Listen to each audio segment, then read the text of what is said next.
I don't have it, or I would myself. You know what happened, and you're trying to manipulate the media. Count the number of publications that have talked about it or written about it, networks, etc. It's all over the internet. It's everywhere. And I know that. You know what's crazy? People are always in my business worried about what I'm doing, what Floyd is doing, what Floyd ain't doing, what I do got, what I don't got. Just know I'm gonna stay in my lane. During a shocking broadcast that grabbed attention across the sports world, Stephen A. Smith launched a fierce attack on Floyd Mayweather live on television while addressing serious allegations involving the intimidation of alleged fraud victims. Known for his passionate opinions and direct approach, the ESPN analyst strongly criticized the boxing legend over what he described as one of the most disturbing situations he had witnessed in professional sports. As reports continue to suggest that Mayweather may have used his influence and resources to silence people connected to alleged scams involving his business activities, Smith delivered a powerful warning. His message was clear and direct. Enough was enough. The highest paid athlete, not the highest paid boxer, the highest paid athlete in the world. I had the opportunity and pleasure to be around him for many years. I was his personal shopper. I was a personal friend of his family. One of my greatest memories of being just lucky enough to even be around that environment was watching him train. Watching Floyd Mayweather train is a masterclass in discipline. It is a masterclass in work ethic. It is a masterclass in this is how you execute and get stuff done. Every rep, he hits it hard. There's not one lazy rep. He does everything at such a high frequency, so elevated. I'm like, goodness gracious, watching this man train, it's like, that's how I want to train for life. I've been to the club with Floyd where we leave in the club 3-4 in the morning and he's still going to hit his 6 miles. He'll have all the cars follow him and he's running down the Las Vegas Strip. Stephen A. Smith has seen the extremely luxurious lifestyle Floyd Mayweather enjoys, and it is difficult to overlook the level of wealth surrounding him. One of the clearest examples is Mayweather's obsession with expensive automobiles. Reports claim Floyd owns more than 100 vehicles, with each one carrying an enormous price tag. His collection includes rare Lamborghinis and customized Bugattis and represents both his financial success and his passion for luxury cars. The scale of his collection is far beyond what most people could imagine, and Smith, who has known Floyd for years, has witnessed much of this lifestyle personally. The toy. Well, private jet, Enzo, Bugatti. Let's walk over here. I'll show you a couple toys. They call this the $1 million garage. I know we're on television, Floyd, but I think it's necessary for me to say. Before looking deeper into the situation, it is important to understand Floyd Mayweather Jr.'s background. Born in Grand Rapids, Michigan, Mayweather became a professional boxer in 1996.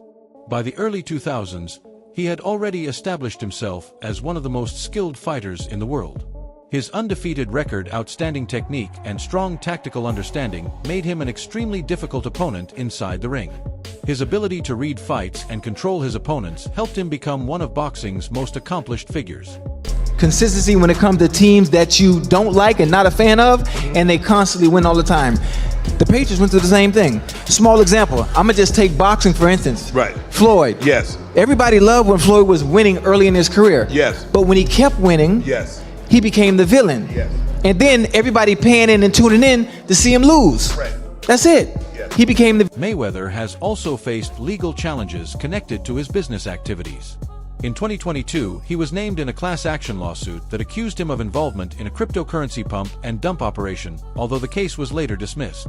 Then in 2024, another lawsuit sought more than $3 million in damages after Mayweather was accused of ordering his bodyguard to assault a man at a Los Angeles restaurant in 2022. These cases have added further controversy to the public discussion surrounding Mayweather. That happened in your life? What things happened? I had 3 children with a young lady. We wasn't seeing eye to eye. We wasn't seeing eye to eye. She was a little upset, had a little alcohol in her system. She was a little edgy, and I told her, basically I needed the keys to my truck. She was upset. She didn't want me to take the keys to the truck. So things got out of hand and blown out of, they blow things up bigger than what things are really made out to be. So things happen. But nevertheless, you had to do 2 months, right? Yeah, I did 2 months for a misdemeanor, yes. So what is it like to have everything and then not have freedom? That's what I come to find out. Freedom is very important. Freedom is very, very important. And I'm just, I'm happy to be free. I'm happy to be back, And The alleged betrayal involving Devin Haney created major anger within the boxing community. Mayweather had previously worked as a mentor to Haney, but later faced accusations of releasing an edited sparring video that showed a younger Haney struggling against Gervonta Davis. The footage appeared shortly before Haney's major fight with Ryan Garcia, and Haney believed its release was a deliberate attempt to damage his confidence while giving Garcia a psychological advantage before the fight. Moment, like the people around them kind of start changing and things. And I know, like you said, you waking up in the mansion, the Rolls Royce, I'm sure 30, 40 people around. Yeah. Has that part happened where it was like people around you kind of shifted or? I wouldn't say that necessarily. I think I just had to, The collapse of the relationship between Haney and Mayweather revealed what many considered a serious breach of trust. At a time when private training footage should have remained confidential, Mayweather was accused of releasing footage showing Haney being outperformed by Gervonta Davis. The clip eventually reached Ryan Garcia, who used it to mock Haney on social media. For Haney and others, this was viewed as a clear violation of trust and the basic principles of fair competition. Boxing legend Floyd Mayweather watched on as Davis appeared to dominate. So Haney has now issued a response on Twitter. Never did they post a chopped up edited video. 16-year-old and they're in there holding. My bet with AB Pops. Andrew and Broner, I presume that means. We bet Andrew and Broner Pops, and he honoured it and paid. Ryan, we watched you quit, and we will not. And we are not the same. Josie Harris, who was Floyd Mayweather's former partner and the mother of his children, once expressed serious concern about how much he had changed. She said she never imagined he would become so different over the course of their 21-year relationship. Harris suggested that there were deeper issues involving Mayweather that the public did not fully understand. In a 2014 interview, she described feeling nervous even thinking about seeing him, which showed the emotional impact of their complicated history. Their son Karan also recalled witnessing a disturbing incident involving his parents, which offered another glimpse into the family's private difficulties. Floyd since he was a little puppy. Not a little puppy, a teeny bopper. 21 years. 21 years, amen. Can you tell us some intricate stories about Floyd Mayweather, and two, how he's grown in the 21 years? He's definitely grown in these last 21 years. When I met him, he was, he still had his little thing, going on, living in just a regular condo. I didn't see, him go from here. Jeff Mayweather, Floyd's uncle and former trainer, has also questioned some of Floyd's recent decisions. He said Floyd's constant property purchases and involvement in different business ventures appeared scattered and difficult to understand. Jeff admitted that he no longer fully understood Floyd's choices, which reflected the growing distance between them. He also noticed that Floyd's current inner circle seemed to have become more like family than his actual relatives, showing how much his personal relationships may have changed. Like I said, I don't necessarily see Floyd very much, so we don't really get a chance to talk very much, and so I don't really know what's going on with him. I know he's doing things that to better his life, like buying homes and buying different things, and so I don't know exactly what he's doing. So I haven't seen him in quite some time, and I haven't heard about him talking about doing any more exhibitions. Maybe he will. Adding another layer to the story, discussions across online forums have suggested that Mayweather's financial difficulties could be connected to gambling or money borrowed from wealthy figures in United Arab Emirates. There has also been speculation about his travel between Israel and the UAE, with some people suggesting that certain actions in Israel may have affected his relationships with Emirati contacts. These claims remain part of online speculation and add further uncertainty to the discussion surrounding his finances. and Floyd Mayweather has been trapped in Dubai for the last 50 days. Gervonta Davis was the first to claim it. Now multiple insider sources have confirmed that he is in fact trapped in Dubai for a debt that has nothing to do with boxing. After doing a little digging, it seems that someone in his camp, while he was shopping for jewelry in Dubai, stole one of the pieces, got away with it, and then blocked all communication with Mayweather. Since then, Floyd has already paid for the jewelry, but they refuse to let him go until they get their piece back. And allegedly, this guy right here is the thief that started this whole mess. Regarding custom, and I'm giving you my very good Mr. Mandela. We say hi to you and most welcome in Dubai. And if there is anything from Dubai police, we are happy to say. Joe Rogan has openly criticized Floyd Mayweather's approach to money, especially when it comes to handling his tax responsibilities.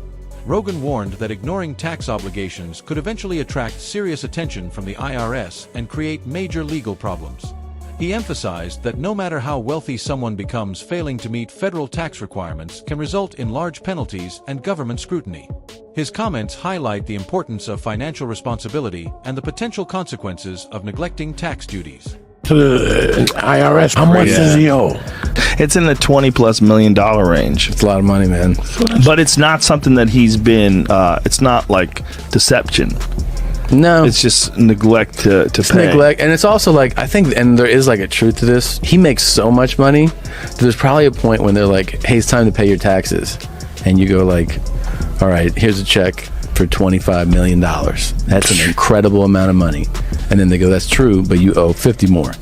And he's just like, that can't be right. I've given you $25 million. Yeah, he's bought over 100 luxury cars from the same dealer and always pays in cash. He has $15 million. Mayweather's extravagant spending has been widely documented.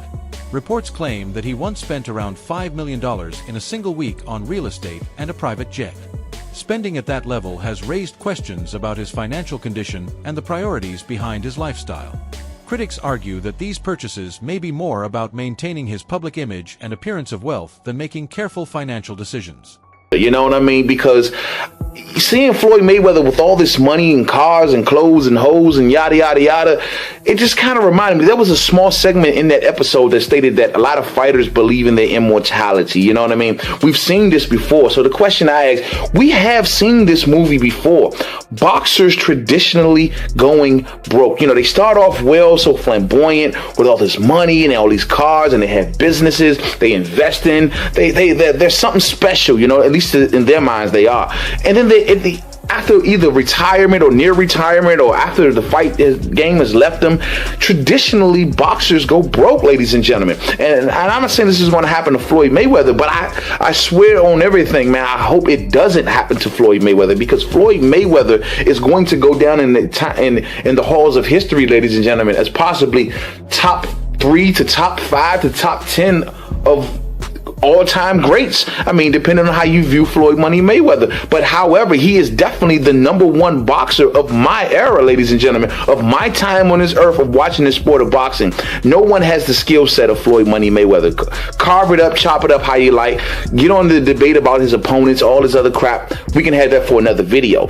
But this man is going to go down in history as an all-time great without a doubt. And it's going to, and I understand the argument for those who may even present the argument that he's the #1 greatest of all time.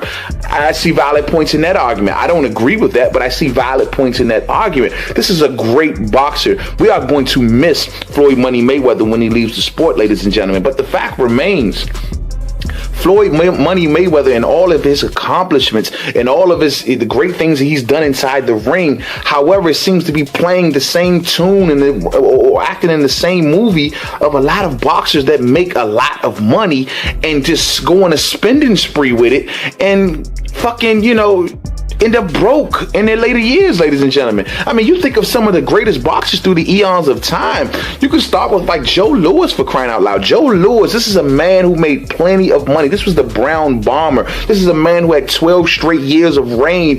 Mayweather's investment approach appears to follow a buy low and sell high strategy, where he targets properties and other assets that he believes are undervalued and could increase in value later. The short-term returns may be relatively limited, similar to real estate investment trusts that can produce around 5 to 6% annually.